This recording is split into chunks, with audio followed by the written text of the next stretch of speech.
Jamen, jeg bor på hende der, eller det lille værelse der i midten. Nå. Det kunne du få lov til. Ja. Det er godt. Er du ved at være klar til at komme hjem, Christian? Ja, det synes jeg. Nå, det er godt nok. Ja.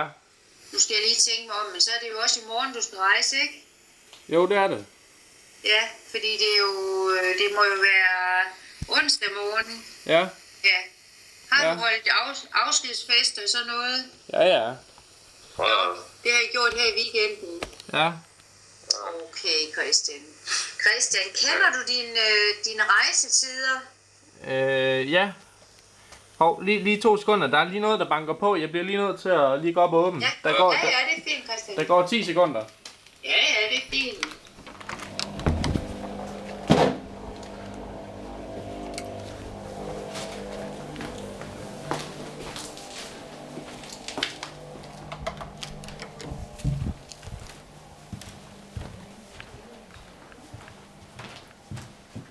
Hvad satan?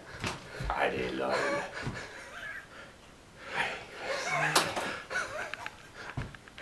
Hvor satan er? Ej, Christian. Nej, Christian. Hej. Hvor Ej, satan? det er løgn. Hej med jer. For helvede, Christian. Det Ja, mormor, hun har sagt mig også helt. Jeg har været forbi hende. Nej, Christian. Hun sagde, det kribler sådan. Ja, Christian, jeg bliver nødt til at ringe til mor og far. Nej, mormor, du kan ringe til Anne i stedet for. Du kan ikke ringe til dem. Jamen for helvede, mand. Skal